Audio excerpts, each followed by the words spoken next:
Life time ജെംസിൻ്റെ എല്ലാ കൂട്ടുകാർക്കും ഇന്നത്തെ വീഡിയോയിലേക്ക് സ്വാഗതം. ഇന്ന് നമ്മൾ ചെയ്യാൻ പോകുന്നത് ജാതിക്ക തോട്ടത്തിൻ്റെ വീഡിയോ ആണ്. അപ്പോൾ നമ്മളെ വീട്ടിൻ്റെ ഒരു അയൽവാസിൻ്റെ തോട്ടമാണ് ഇത്. നല്ല കുറച്ച് ജാതിക്കേൻ്റെ മരങ്ങളുണ്ട് ഇവിടെ. പിന്നെ കവുങ്ങ്, തെങ്ങ്, അങ്ങനെ ഒരുപാട് അങ്ങനത്തെ ചെറിയ ചെറിയ കൃഷികളൊക്കെ ഉണ്ട് അവർക്ക്. അപ്പോൾ അതൊന്നൊന്ന് വീഡിയോ എടുക്കാമെന്ന് വിചാരിച്ചത്. അപ്പോൾ ഈ ജാതിക്ക എന്ന് പറയുന്നത് നമുക്ക് ശരിക്ക് എന്താ പറയുക, പല ഉപയോഗങ്ങളുണ്ട്. ജാതിക്കയുണ്ട്, നമുക്കത് ജാതിക്കേൻ്റെ തോട് കൊണ്ട് നമുക്ക് അച്ചാർ ഉണ്ടാക്കാം.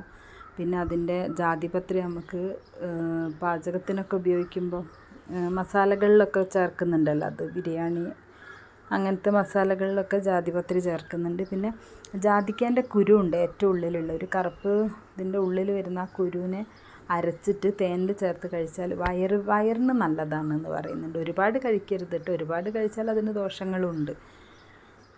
ഇതാണ് ജാതിക്ക, കണ്ടോ. ഇപ്പം അത് മൂത്തിട്ടില്ല കേട്ടോ, മൂത്താൽ മഴയാവുമ്പോഴേക്കും ആവുമെന്നാണ് അവർ പറഞ്ഞത്.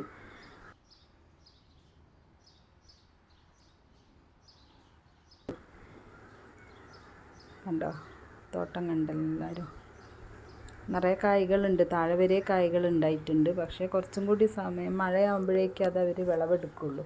ആ സമയത്ത് നമുക്കൊരു വീഡിയോ ഇടാം കേട്ടോ. അതാ കണ്ടോ, ഒന്ന് താഴെ വീണ് കിടക്കുന്നുണ്ട്. അതൊക്കെ വാടി വീഴുന്നതാണ്. അതാ മോനതെടുത്ത് നോക്കി. അപ്പോൾ അതിൻ്റെ ഉള്ളിൽ കാണുന്ന ആ പുറത്തെ തോടാണ് നമ്മൾ അച്ചാറിടാൻ ഉപയോഗിക്കുക. നല്ല ടേസ്റ്റാണ് കേട്ടോ ജാതിൻ്റെ അച്ചാർ. കാരണം ഇവർ പറിക്കുമ്പോൾ ഒരിക്കൽ തന്നിട്ട് നമ്മൾ അച്ചാർ ഉണ്ടാക്കിയിട്ടുണ്ടായിരുന്നു. ഇതാണ് ജാതിപത്രി, ആ റെഡ് നമ്മൾ മസാലകളിലൊക്കെ ചേർക്കുന്നത് അതാണ്. പിന്നെ അതിൻ്റെ ഉള്ളിൽ വരുന്ന കറുപ്പ് കാണുന്നുണ്ടല്ലോ, അതിൻ്റെ ഉള്ളിലുള്ള കുരുവാണ് നമ്മൾ ഈ വയറുവേദനയ്ക്കൊക്കെ തേനിൽ ചേർത്തിട്ട് കഴിക്കുന്നത്. പിന്നെ ഇവിടെ 2018 ആണല്ലോ നമുക്ക് ആദ്യത്തെ വെള്ളപ്പൊക്കം ഉണ്ടായത്. അപ്പോൾ ആ സമയത്ത് നമ്മളൊക്കെ ഇവിടെ നിന്ന് ഒഴിപ്പിച്ചിരുന്നു കേട്ടോ. ഇതിൻ്റെ സൈഡിൽ കൂടിയാണ്, കാണിച്ചു തരാം, പുഴയൊക്കെ ഞങ്ങൾ കാണിച്ചു തരാം, ചെറുപുഴ ഒഴുകുന്നത്. അപ്പോൾ അവിടെ നിന്ന് ഇവരെ തോട്ടത്തിലേക്ക് വെള്ളം കയറി കഴിഞ്ഞാൽ പിന്നെ ആ വെള്ളം എന്തായാലും ഇങ്ങോട്ട് കയറും. അപ്പോൾ 2018 ഇവിടെ നിന്ന് എല്ലാവരും ഒഴിവാക്കി, പക്ഷേ ഞങ്ങൾ പോയില്ല. ഈ വീടിൻ്റെ ഉടമസ്ഥ അവർ നമ്മളെ വീട്ടിൽ വന്നിട്ട് നമ്മളെ വീട്ടിലെല്ലാവരും കൂടി നിന്നതാണ്. എന്നിട്ട് രാത്രി ഒരു 12 മണിക്കൊക്കെ എണീറ്റ് നോക്കുമ്പോഴേക്കും നമ്മളെ മുറ്റത്ത് കൂടിയൊക്കെ പുഴ ഒഴുകാൻ തുടങ്ങിയിട്ടുണ്ടായിരുന്നു.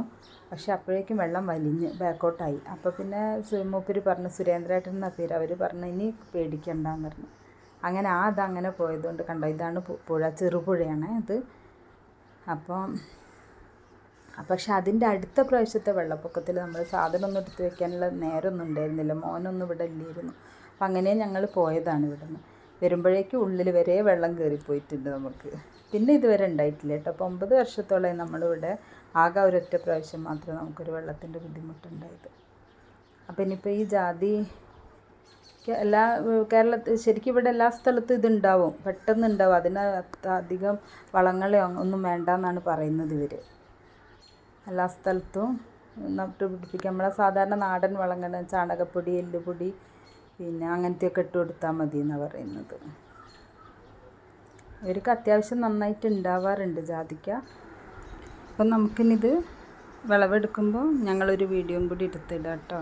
അപ്പം നമ്മളെ ചാനൽ കാണുന്ന എല്ലാവരും ചാനലൊന്ന് സബ്സ്ക്രൈബ് ചെയ്യാനും ബെൽ ബട്ടൺ അമർത്താനും മറക്കരുത്.